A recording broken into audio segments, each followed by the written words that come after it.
Hello, my beautiful YouTube Soul Tribe family. I hope that you are all super excited for the month of July, which is what I'm going to talk about in this video. July is really exciting because we are finally moving out of the Tower month, which was happening in June. So this is exciting because the Tower is this energy of really wanting to shake things up and really crumble away any false foundations that aren't serving us. So it is ultimately what has happened in June has been whatever changes has happened has been for your highest good to help you grow and evolve and expand. It can feel uncomfortable at times to change and grow, but ultimately it is to empower us and to liberate us. So I hope that you are all on that end of really being able to feel the benefits of whatever has been coming up for you all in June. And if not, just hold tight because we're almost there. And July is really powerful because we're moving out of the Tower into the Star. The Star Tarot is what comes after the Tower in the Rider-Waite Tarot deck, and it's this energy of rejuvenation and healing and restoration, which happens after those crazy changes that sometimes have to take place in our life. And every time something shifts dramatically, we are healed and we are transformed and we are liberated. And that is this energy of the star. The star, like the woman is literally naked, which really symbolizes to me that energy of freedom and liberation and authenticity. And the star is the Aquarius card, which Aquarius is all about authenticity and liberation and just like all of this beautiful healing energy that comes with that. And there's also the stars here, which is this connection to divine, like star, cosmic wisdom, Vedic wisdom, nakshatras wisdom, just the connection to the universe and the cosmos and nature, and trusting in that and surrendering to that, flowing with that. And that is really what that Tower energy has been wanting us to do, is to just really trust and surrender, because when crazy shifts are taking place, we have no choice but to release our need to control and just trust. Like, we have no choice but to do that. And after that comes so much healing. And you can see the star woman is she's gathering water and pouring it onto the land, which is just symbolic of our emotions and of nurturing, nourishing ourselves. As humans, I'm pretty sure it's at least 70% of water that we're made up of. So water is like we need to look after our inner waters and nourish ourselves and our bodies. And the star card is a lot about healing. It's also about trusting our intuition and that divine, cosmic, universal wisdom as well. And so the star tarot is number 17, which is July is when you add up 7 plus 20 26, you get 17. So it is the star. And then you add up 17 and you get 8, and 8 is the Strength Tarot. So these are the two major themes of July, and the Strength is ruled by Leo. The star is Aquarius, and it's interesting because Aquarius is where Rahu is at the moment, and Leo is where Ketu is at. So this is really showing us this energy of what we need to embody more of and really heal is Aquarius and Leo in our charts, and really release any karmic attachments or any sort of shadow themes to do with both of these signs. And we all have Aquarius and Leo somewhere in our birth charts, and if you have planets in there, that's even more activated for you. And this month in July, with obviously with Aquarius we have Rahu, so Aquarius and Rahu is really being activated, and with Leo, the strength, we have Venus and Ketu this month in July. I believe Venus will be entering Leo on the 5th of July and will be with Ketu. So all matters to do with relationships, with love, with our heart, and past situations, past lifetimes, really deep ancestral attachments and just toxic things, and also anything that's just not authentic is wanting to be confronted this month. And it's ultimately wanting us to be more liberated in our hearts and more authentic and more connected to truth and non-attachment and like real soul connections. So yeah, and the strength card, it's like they're kind of similar, because with the star it's a woman gathering water. With the strength, it's this beautiful angelic woman. She's connecting, like she's looking eye to eye with the lion, and it's kind of like that symbol of like facing your fears, being courageous, and how softness and gentleness is strength, and vulnerability is strength, and connection is courage as well. She's able to tame the lion through being so loving and gentle and caring to it. Yeah, it's interesting. Leo is seen as the strength tarot, and Leo is connected to the heart and creativity and play and love and joy and just, yeah, all of that beautiful stuff. And there's so much strength in being able to follow your passions and follow your heart and connect with your heart, and to follow your creativity and to share that with the world. So yeah, just some things to think about. So Mercury has started retrograde from the end of June, on June 29th. So we've just begun Mercury retrograde. So this is really connected to this star energy of restoration, rejuvenation, and healing that wants to take place. And it's this energy of we need to make space for ourselves to heal and to take on and integrate everything that's been coming up with all of the changes. For example, like with the Tower month of June, I'm sure we have all been going through shifts or getting the inkling, the inspiration to make some changes. And Mercury retrograde is now wanting us to really review, reflect, revise things from our past, and to journal, to meditate, to take more space for yourselves to just rest, to take more naps, to be out in nature and just be with yourself, and to listen to yourself and your inner wisdom that wants to speak to you, because the world is filled with so much stimulus, so many distractions, and especially when Mercury goes retrograde, we are being called to just cut it all out. Digital detox is a powerful thing to do this month at some point in time if you can.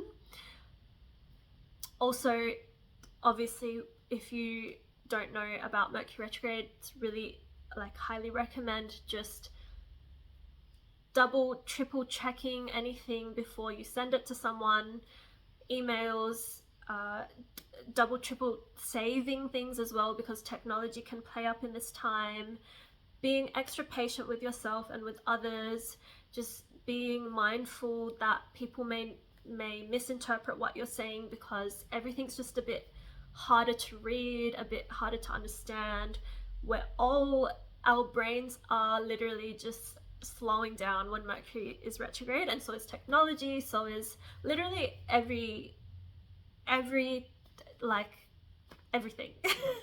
Everything slows down because I believe everything is some form of consciousness, and everything is just like reflecting us, and also like we all just need a break to just recharge and to like just like upgrade ourselves. We can't just be moving full speed ahead constantly. There needs to be a time in the year where we are just absorbing, integrating, just like renewing ourselves, and that's what is happening this month. We also have Neptune, which will be the next retrograde, which it will be stationing like just at a standstill from the 3rd of July. It will be pretty still for a while. It will be retrograding and moving back from around the 10th of July onwards until, this is really interesting. So Neptune retrogrades and Saturn will be retrograding from the end of July, from the 26th of July, and Saturn and Neptune will both be moving direct around the same time in December 2026, around the 17th of December, which is super interesting because both of these planets are in Pisces, and they're both going retrograde this month in July, and both going direct around the same time. And it's just really interesting because they're both so different, but I can see how they're both so important for us to go back to, reflect, to review things to do with Saturn, which is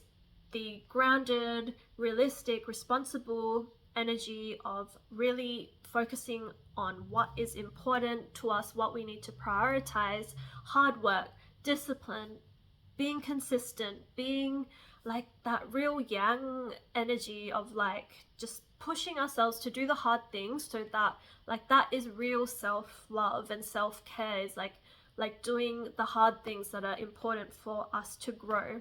That is all that Saturnian stuff. Saturn also rules over boundaries and time and karma. So we're going back, we're being given the opportunity to clear the karmic patterns and attachments and energies, and like develop stronger boundaries, stand up for ourselves, speak up for ourselves, do the hard work, be disciplined, and do the things necessary that is really going to help us. And then Neptune retrograding is giving us the opportunity to reflect on maybe where we've worn some rose-colored glasses and been a little bit delusional in some areas of our life and not had boundaries. We will be going back to review these things where we've been a bit more maybe floaty and more spiritual and more like not grounded with our ideas, our visions, our truth. And like with Saturn and Neptune together, it's wanting that balance of like that beautiful Neptunian energy in its highest state is so like otherworldly type of love and ability to just love without conditions, but Saturn bringing in also having boundaries and not like being a pushover. Like you can love without conditions but still have enough respect for yourself to not put up with certain things, to have amazing grand visions for yourself that Neptune brings. Neptune is super psychic and intuitive and otherworldly, so you can tap into that. But then Saturn wants you to ground that to reality and make a step-by-step plan on how to actually create that life or that vision or that dream or whatever it is that Neptune is inspiring you to do. So it's just like the shadows of those two planets are coming up.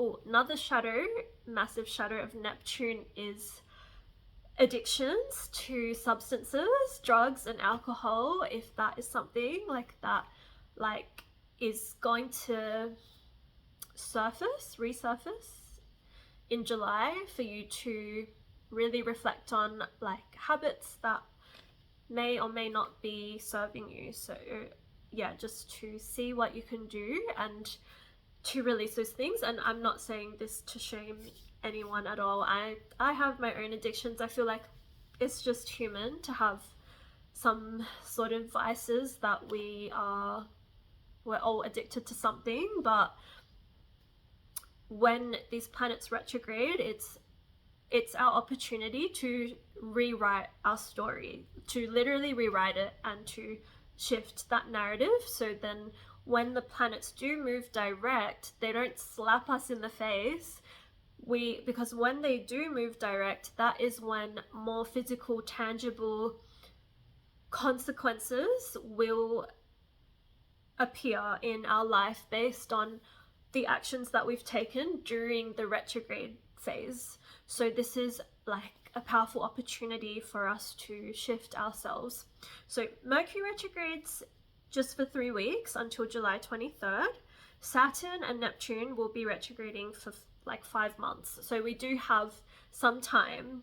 And yeah, like you may feel tested or tempted to go back to entertain certain situations or experiences or things from your past that may be a repeating pattern, a repeating cycle, a repeating habit, that it's just a test, it's just a tempt to. But also maybe like you know yourself and your life, your intuition, like you need to trust yourself and follow that, because maybe you are being called to explore something because there is something deeper that you will gain through that.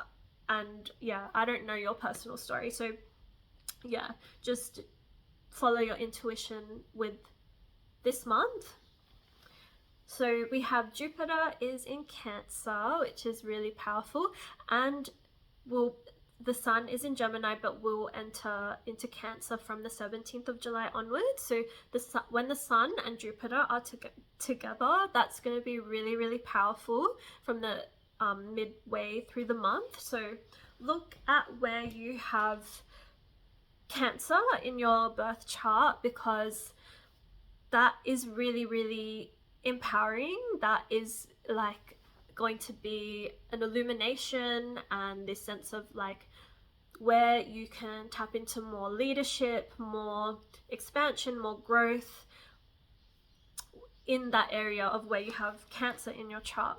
Where you have Leo in your chart is also being highlighted with from the 5th of July onwards, with Venus and K2 there, for you to clear some shadow themes to do with Leo, which can be to do with maybe not performing, or like not like being authentic, like maybe seeking external validation or approval, or yeah, just not coming from an authentic place in that way. Maybe some areas where you're not coming from self-love, where you're not coming from like respect and love for yourself. So yeah, just something to think about there. So also where you have Taurus in your birth chart, look at that, because there is some powerful shifts happening there with Mars and Uranus there. Then the new moon and the full moon, I'll go more detail into them in a separate video, but we have a new moon happening on July 14th in Gemini in Purnavasu Nakshatra, which is a really beautiful star. And this whole month, like also with Mercury retrograde in Purnavasu actually until August 7th. So this energy of Purnavasu is really, really powerful and beautiful, and I'll go more into that in the new moon. But basically it is that energy of renewal and rejuvenation and this return of the light through repeating things, through going back to review, to revisit and to repeat something. Because we gain new perspectives through doing that. We gain new awarenesses. It's like, I remember mentioning this in some of my other videos about Purnavarsu, is like, it's like when you reread a book, which you could relate it to the book of our life, this chapter of our life. When you reread it at another point in time, you always gain more messages, more wisdom, deeper understandings, because your consciousness is always evolving and you're not always able to tap into every single thing. You will tap into what you need when you're ready for it, and that's very much the energy of this star and this month as well. And just, yeah, it's really powerful.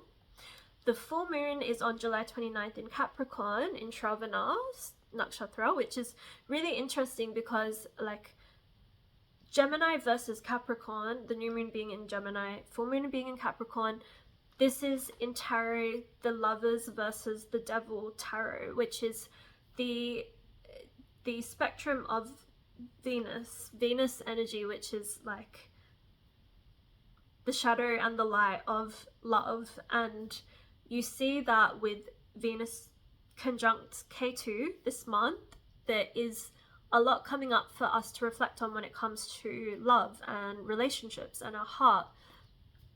Anything that is not connected to truth and authenticity, and anything that is like not aligned with our higher selves, is wanting to shift now with that energy. So something to think about there. So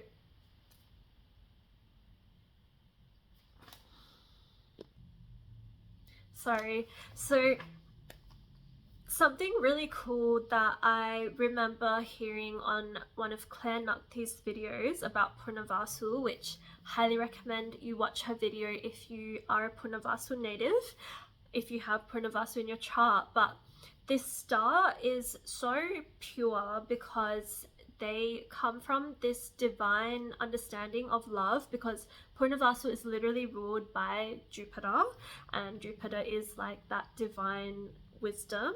And Purnavarsu has this energy of loving beyond any external physical conditions, and she relates it to these movies such as like Shrek, where there's Fiona and she turns into an ogre, or Frankenstein, or I can't remember, but there were like so many movies that she was comparing it to. Oh, Beauty and the Beast was another big one, where there is someone who is either like not seen as conventionally beautiful, or they have like a mutated face or body, or there's something that's just not seen as conventionally like physically attractive about them. And it's so interesting because like when you look at these movies, there's always like these actors, they have a connection like with their astrology to certain nakshatras, and a lot of these beasts or these like not conventionally attractive characters have Purnavarsu in their chart, and they are just so like in search of love that doesn't involve like superficial attraction to like needing to look a certain way. Like they want to be loved for who they are within. And it's so beautiful because like like our looks do fade over time. Like at the end of the day, we should be loved for what is within us. And like my younger sister actually has Purnavarsu in her chart, and she's so much like this. Like she gets offended when, like almost offended when someone will be attracted to her based on her looks, which is crazy to me, but it makes sense with this star in your chart. It's like everything is so much deeper, and it should be, and it like shouldn't be superficial. And it's so interesting that this month is filled with this Purnavarsu energy, while Venus and Ketu are both in Leo, because the shadow of Leo is being overly concerned with just needing to be a certain way to gain love, to gain validation, to gain approval, like performing to be enough.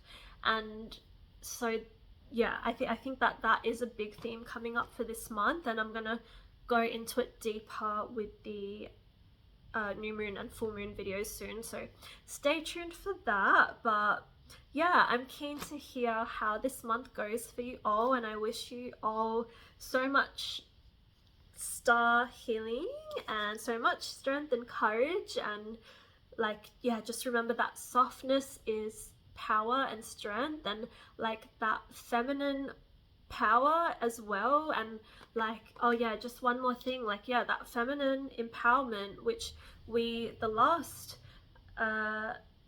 full moon which we had was in Purva Ashada, which is like at the end of June and moving into July now. So we're moving into this month of July post a full moon that was all about feminine leaders and empowerment, and how powerful divine feminine energy is, and how much we need to take our power back as women, as also just that, like, honoring that feminine energy within us, whether you are a man or a woman or whatever you identify as. It's giving that space back to that feminine wisdom, which should be honored and respected. And yeah, anyway, that's, I'm gonna stop this video right here. I feel like I'm just rambling on now, but I'll go on to the next video soon, and I recommend you watch